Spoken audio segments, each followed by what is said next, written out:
どれどれの催しは血の雨の中お前ともに舞おう血の雨の中お前 You shan't take it.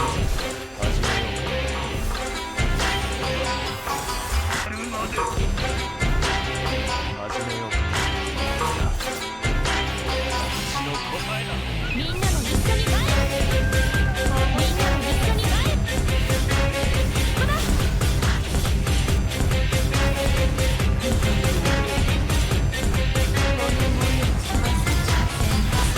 血の雨の中お前思い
Hey folks, how are things going? It's finally D12, which means it's Heshan release day. When it comes to Heshan, I'm not gonna lie, I still have a little bit of second thoughts about him. Because on one side, he's a really powerful support. He's got a skill that lets him charge stacks of liberation passively to his other allies, which is honestly really damn cool. But the problem is, when am I going to use him and how long am I going to use him for? Shanna's comes out in 2 weeks, and Shanna's eventually gets to a point where she doesn't really need this extra support in order to have 100% uptime on her enhanced state. And when it comes to the other Elaman units, Lukamar just hit 5-star yesterday, so she's finally done farming memory shards. But not gonna lie, I've been kind of disappointed with Shams. When the time came for him to be relevant, he was only 2 stars and I could not get his weapon. So the highest damage he was able to pull out was like 85,000, 86,000, which was nowhere near enough in order to get a decent score. Now he's 3 stars, he's got his weapon at 1 star, he still has a very long way to go, but honestly, I don't know if and how long I'll be relying on him. Because when it comes to the future, we've got Lucha coming out with its own units, as well as the nature break mechanic for the extra defense downs, and then there's going to be the renaissance for the sort of Convallaria team, with Inanna getting the rank 13 skill, as well as SP Barrel getting a new version alongside SP Call, which are likely all going to be coordinated attack units. So while we go through Lucha, I think I would still rather keep on investing on the solo Convallaria team, which is likely going to be relevant for a little bit longer compared to a single target damage dealer. Not to mention, Heshan is likely going to be replaced by Yulia once the time comes. So him releasing towards the end of the version, I don't know, doesn't really feel that great now, does it? Still, let's go through the character trial, see what they're going to show us, and then we'll decide. Costs 1 energy, gains melodic, end of the turn, heals all allies within 3 tiles 2% of magic attack, and grants them crit and crit damage. Melodic, attack 2. Okay, that's neat. This is the little drum. 3 energy cost, actually no cooldown, and buffs crit damage 2. Heal reversal 2. All healing received is converted to piercing damage equal to 100% of the corresponding piercing damage. But don't you already have one? Alright, so heal received reversal transforms the healing effect into a certain amount of damage when the carrier is healed, which is likely not going to be 100%. The 100% as pierce damage comes with the heal received reversal too. And this is also an instant skill. Alright, cool.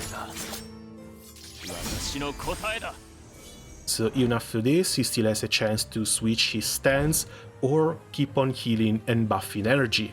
Trouble Anthem for the heal reversal. 終わらせよう It's got some pretty decent range as well.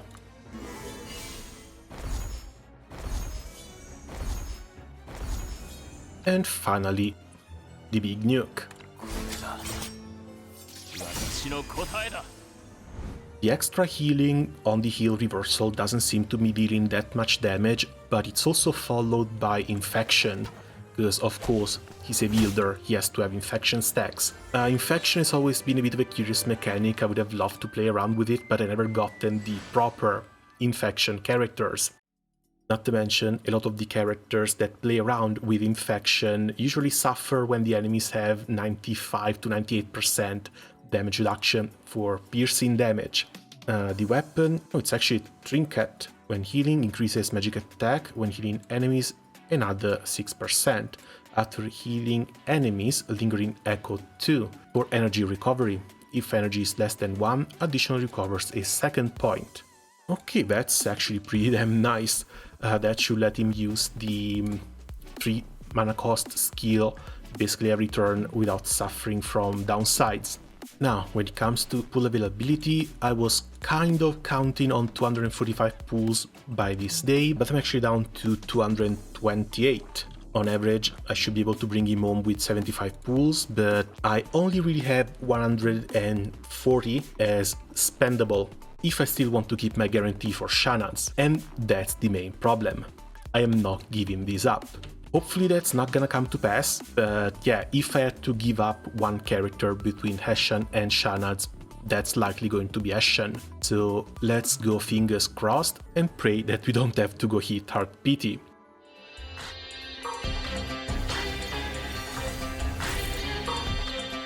First tenor, let's go.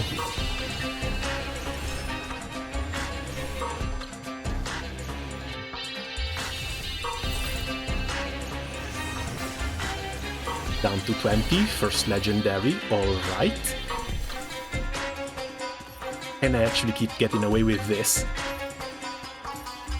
I think that would be a bit too much, but can I keep getting away with this? Come on, Heshan. Come on, Heshan. Fuck yeah! You can't keep getting away with it! I do, in fact, keep getting away with this. Okay, 20 for Heshan, could not ask for anything better. The average pools for the legendaries keeps going down. If things are like this, I should hit Shanna's with 253 pools, and I should start the Lucian arc with either 163 for Emna, if I have to go deep on Shanna's, or if the average still keeps averaging, nice 75 pools expense, bring her home, and keep sitting on almost 200 plus savings at least until down to Yulia.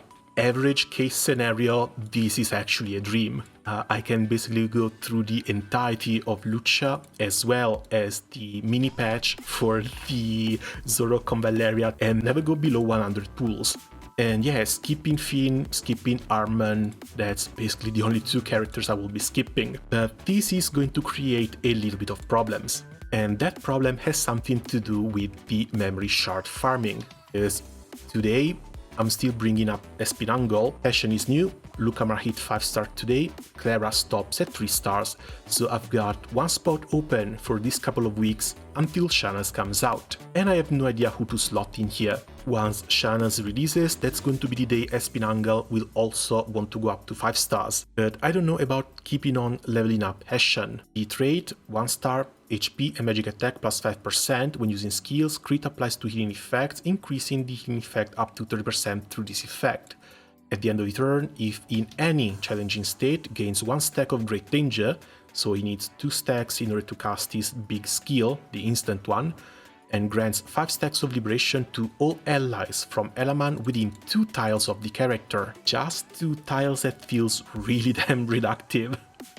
Challenging state reduces damage taken by 10%. Up to 2 stars, HP and magic attack go up to 10%, but that's about it. At 3 stars, at the start of the battle, gains 1 stack of Great Danger, 10 stacks of Liberation, and recovers 1 energy. So already this is a big step up. As well, the fact that the tiles in which he gives the 5 stacks of Liberation go from 2 to 3. Wait, is the damage reduction only for him? If the damage reduction is only for him and he does not have any substitute skills, I might want to stop at 3 stars. Keeps the HP and magic attack at 15%, healing goes up to 50% from crits, Great Danger always 1 stack, this actually does not go up, and neither does the number nor the range for the Liberation stacks that he gives to the other allies. So what really changes is the damage reduction when he's in channeling state, as well as the heal multiplier to the enemies going up to 15%, up from 7 between 4 and 5 stars. Shanna's absolutely has to go up to 5 star, but when it comes to Lucia, I also want a spot for Enna as well as SP Alexi. Thankfully, SP Nangle should hit 5 stars around August 4th, a couple of days before SP Alexi releases, so I'm only going to start having some problems around August 21st. Because this is where Rognida releases. I do think I want to bring Enna to 4 stars. I don't think the 5 star is completely necessary, but SP Alexi is another one of those units that kind of needs to get maxed. As for Rognida, I actually don't know. I think she might suffer a little bit and she's going to have to wait a little while before she starts getting some memory shards. Not to mention, September 4th, we've got Yulia being released, and she kind of needs to start farming as well, and she'll be followed by Ivan on the 18th. So this is sadly going to be a little bit of a nightmare, but I guess we'll cross that bridge once we get there.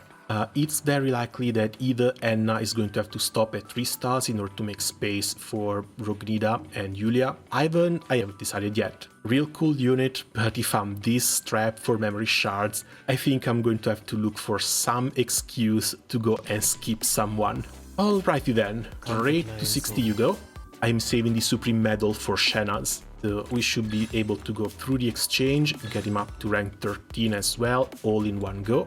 Rank 13 skill, magic defense, magic damage taken reduction. I don't think he'll be tanking that much magic damage, but we'll see. Let's go over his talents.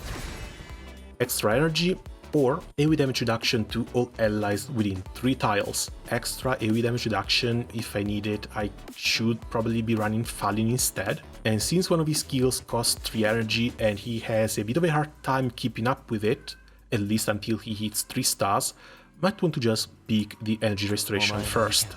Healing Lullaby.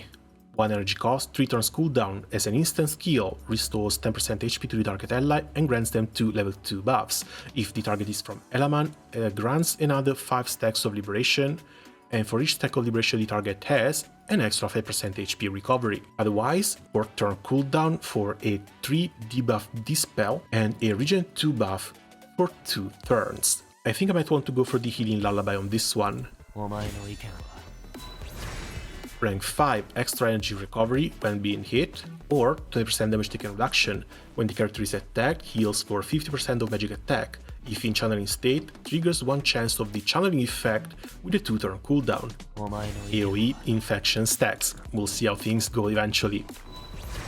Rank 7 Horns of Ohm. All allies within 4 tiles of the character, 20% increased crit and 5% increased crit damage. If Liberation is active on the target, another 10% crit and 5% crit damage.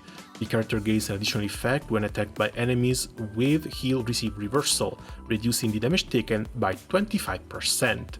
I think Horns of Ohm is a must take. Another crit buff, another AoE crit buff, especially since this is at least 4 tiles wide. Yeah, this is an absolute must pick. On the other side, Tribal Anthem triggers the effects of the channeling state 1 more time, with extra effects on top of it.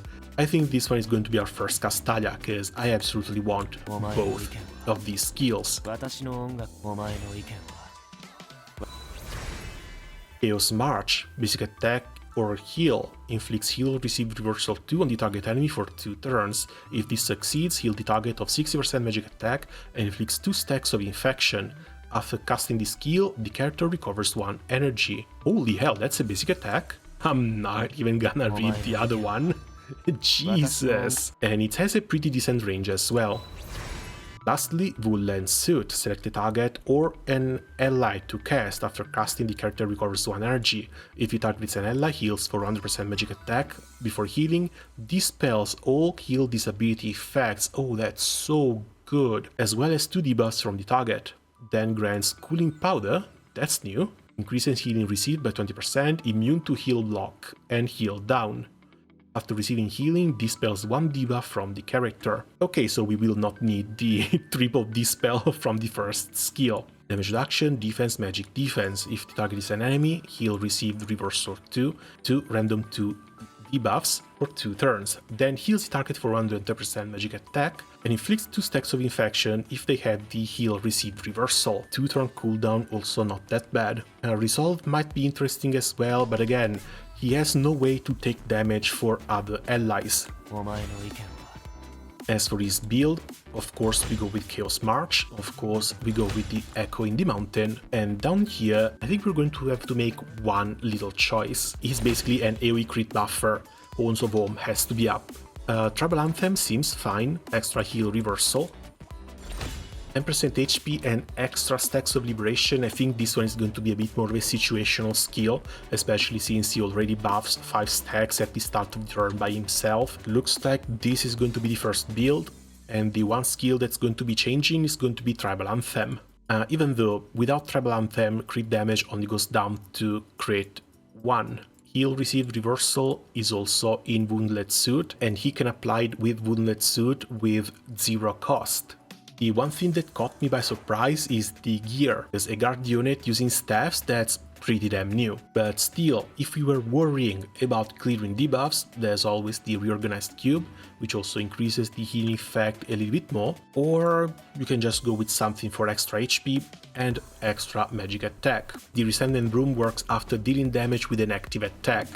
If he's in the Withered Dirge state, I don't think this debuff here counts as an active attack, so sadly no extra life lost there. Maximum range of single target skills, this one could potentially work. Basic attack should count as a single target skill, this one could bring its range up to 4 tiles, as well as Woodland Suit, and the extra magic attack is always nice. I would be curious to see if these actually work, and we are likely going to have to test it out. For the trinket, if he can't get his own, nothing scales off of HP, everything just scales off of magic attack. Origin Hourglass for some magic attack, immunity to movement down debuff and speed reduction. Immunity to Disrupt might be cool, especially since this also comes with another 15% boost to magic defense. Otherwise there's the ever-present Shield of Justice. Attack counts as magic attack as well, and the physical shield always helps. Attack and defense 8%, immune to bound 1 time.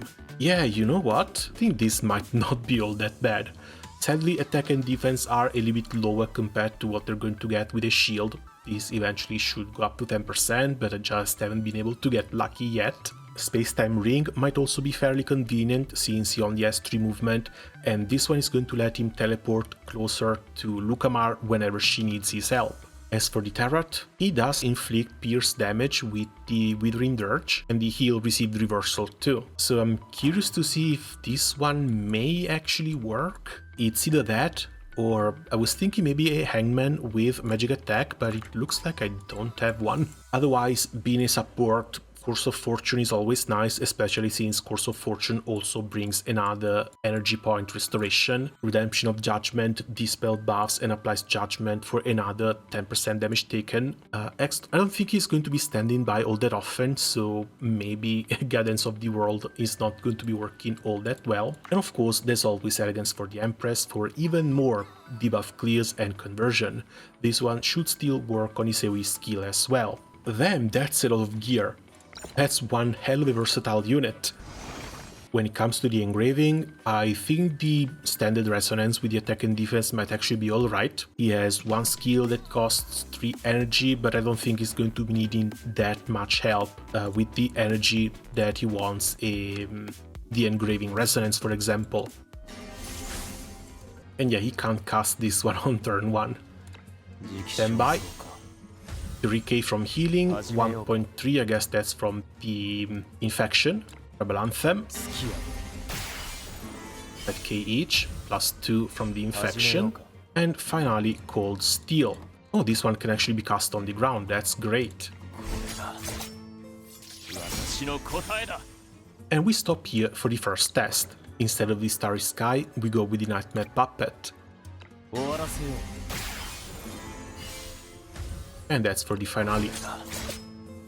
私の答えだ 33, I think the damage is going down. Everyone has infection, everyone is getting tons of debuffs, but Nightmare Puppet is not all that widespread. 好きや There's our Treble Anthem, but again it's not on everyone. 2 of them got it, that makes 3.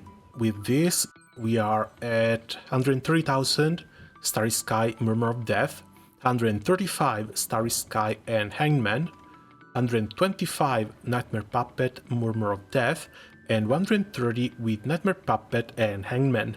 So top damage still with the Hangman thanks to the multiple stacks of Infection. But again, Infection not all that great against bosses, so it's a bit iffy. It's also not that big of a damage difference, 130k, 135k. At the same time, Nightmare Puppet seems to be a little bit better just for debuffing and bringing in even more support. Alright then, I guess it's Trial by Fire time. Let's go to the Hall of Sands and see what this event is about. 始めようか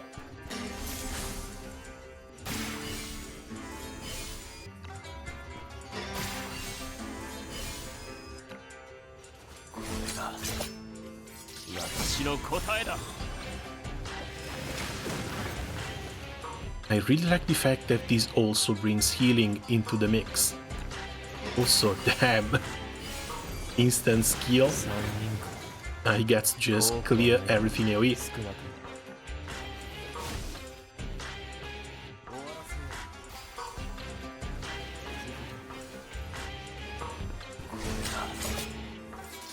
私の答えだ力小僧か終わらせよう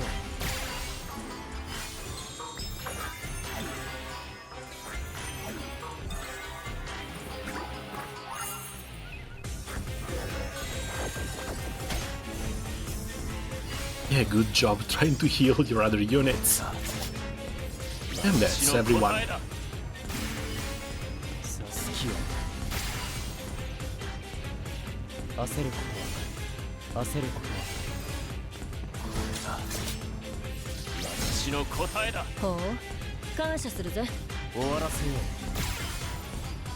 力小僧か If there's no need to heal, this guy just eats them up passively. 力小僧か You've crossed the wrong sorceress. You shan't make it out of here. 始めようか Evil hero. And he can start singing. 焦ることは血の雨の中お前 That's a lot of 理想を痛む damage. 暇などない This ought to help. You shan't make it out of here.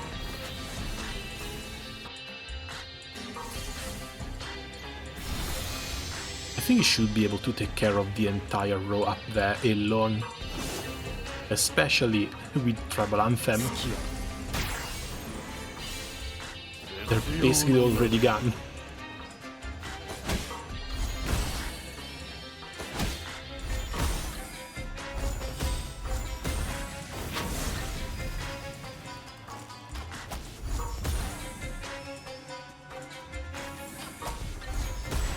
These two as supports I can constantly see myself keep on using. SP Nanna is way too broken, Yennefer is way too good as well. Teleport, speed buff, vulnerable 3, damage up, it's too freaking good.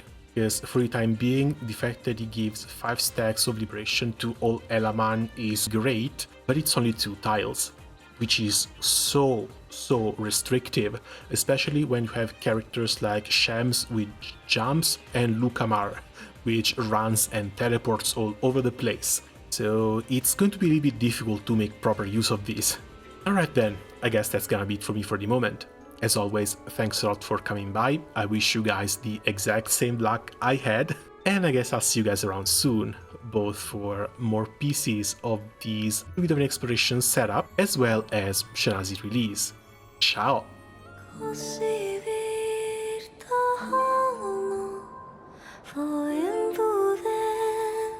he